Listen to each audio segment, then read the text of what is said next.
96. Will the churches cease their opposition to spiritualism and accept the teaching of spirit return?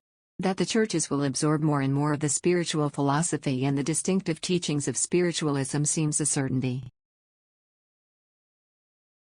They cannot, if they would, avoid this, since spiritualistic ideas are in the air and the thought, literature, art, music and stage of today are reflecting more and more of these ideas upon the public mind.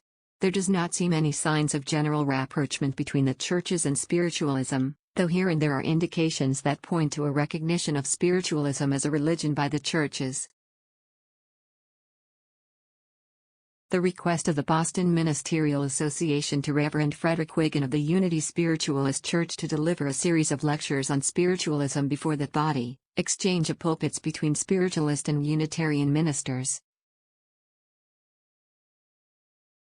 Cooperation with spiritualist churches on the part of Orthodox churches in social and benevolent work point the way to better understanding and fraternity in the future. The churches will, of course, accept spirit return, but have their own ways and methods of dealing therewith.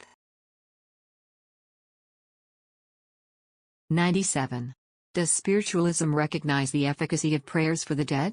Organized spiritualism has never expressed itself on this question. The writer knows a number of representative spiritualists who think the practice of prayers for the dead a most beautiful one and who believe in its efficacy. Spiritualists believe that while communication between the mortal and spirit realms is generally through mediumship, that such communication is not limited to mediumship. In other words, that all persons are subject to impressions from the thought vibrations of their spirit friends. And that in turn, the mortals can by their thought vibrations affect their spirit friends. Spirit friends may need our prayers as well as our earth friends do. Longfellow in Resignation hints at this intercourse of thought in the lines, thinking that our remembrance, though unspoken, may reach her where she lives.